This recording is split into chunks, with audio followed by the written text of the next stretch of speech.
Mohammad Ruhul Amin, Chuadanga 2। Mohammad Masum Mustafa, Netrokona 5। Honourable speaker, আপনাকে ধন্যবাদ। Public examinations offences amendment bill 2026 মহান সংসদে উত্থাপনের জন্য মাননীয় শিক্ষামন্ত্রীকে অভিনন্দন জানাচ্ছি এবং এই বিলটির সাথে সাথে জনমত যাচাইয়ের জন্য আমি প্রস্তাব করছি। মাননীয় স্পিকার, আইনটি অনেক ভালো, অনেক সুন্দর। আমি একজন শিক্ষক হিসাবে আমার বাস্তব অভিজ্ঞতা থেকে বলতে চাই, ভালো আইনের সুফল পেতে হলে পলিটিক্যাল কমিটমেন্ট দরকার। আমরা দেখতে পাই পরীক্ষা কেন্দ্রগুলোতে রাজনৈতিক প্রভাব খাটিয়ে নিজেদের লোককে পাশ করিয়ে নিয়ে আসার জন্য পরিবেশকে নষ্ট করা হয়ে থাকে অনেক জায়গায়। এই বিষয়টাতে দৃষ্টি আকর্ষণ করার জন্য মাননীয় মন্ত্রীর দৃষ্টি আকর্ষণ করছে। পাশাপাশি আমি আরেকটি প্রস্তাব করতে চাই, যে সকল শিক্ষা প্রতিষ্ঠানে পাবলিক পরীক্ষার ভেন্যু থাকে, কেন্দ্র থাকে, সেখানে স্বাভাবিক একাডেমিক কার্যক্রম বাধাগ্রস্ত হয় পরীক্ষা চলাকালীন সময়। এই জন্য আমি প্রস্তাব করব প্রত্যেকটা উপজেলায় সুইটেবল প্লেসে একাধিক পরীক্ষা কেন্দ্র স্থাপন করার জন্য। সেখানে পরীক্ষা কেন্দ্র শুধুমাত্র এই জন্যই আপনার অবকাঠামোগত কিছু স্থাপনার দরকার, যাতে করে শুধুমাত্র পাবলিক পরীক্ষাগুলো এখানে নেওয়া যায়। সেখানে জন্য আলাদা একটা কর্তৃপক্ষ, একটা অথরিটি তৈরি করা যেতে পারে। মানে স্পিকার, আজকে যে বিলটি এখানে নিয়ে আসা হয়েছে, আমাদের ছাত্ররা এই বিলটি সম্পর্কে অবগত হওয়া দরকার, যাতে করে ছাত্ররা প্রিপারেশন নিতে পারে যে সেই ফ্যাসিস্ট আমলের যে পরীক্ষার চিত্র, পরীক্ষার পরিবেশ, এই পরিবেশ আর সামনে পাওয়া যাবে না। এই জন্য জনমত যাচাইয়ের জন্য আমি অনুরোধ করছি যে সময় দেওয়া হোক, ছাত্রদের কাছে পৌঁছক, অভিভাবকদের কাছে এই মেসেজটা পৌঁছক যে নতুন আইন তৈরি হয়েছে, এখন আর পূর্বের সেই পরিবেশ থাকবে না, ফ্যাসিস্ট আমলের পরীক্ষার পরিবেশ এই দেশে আর থাকবে না।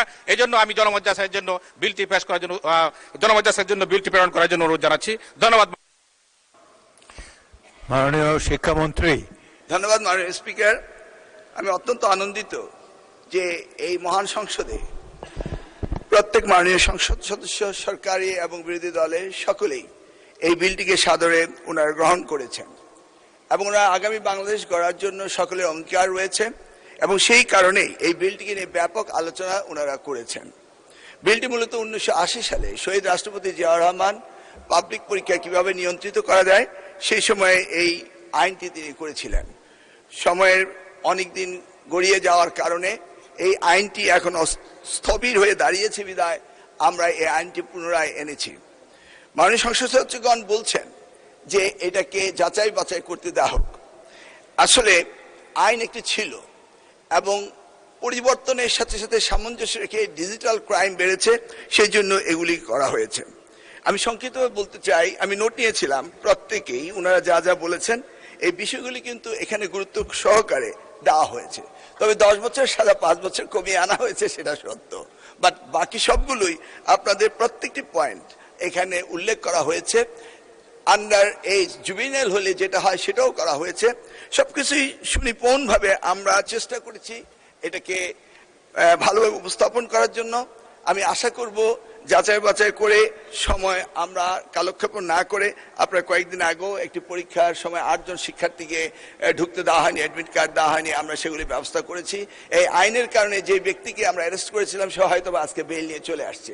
এই আইনটি যদি আজকে পাশ করা হয়, আগামীকাল থেকে এই আইনটি স্টিপুলেট করা হবে এবং আশা করছি এই যাচাই বাছাই ছাড়াই মাননীয় স্পিকার আপনি আজকে এই বিলটি অর্থাৎ পাবলিক এক্সামিনেশন অফেন্স অ্যাক্ট 1980 এর অধিকতর সংশোধন কল্পে আনিত বিলটি পাবলিক এক্সামিনেশন অফেন্সের অ্যামেন্ডমেন্ট বিল 2026 পাশ করা হোক। মাননীয় স্পিকার, আপনাকে অশেষ ধন্যবাদ।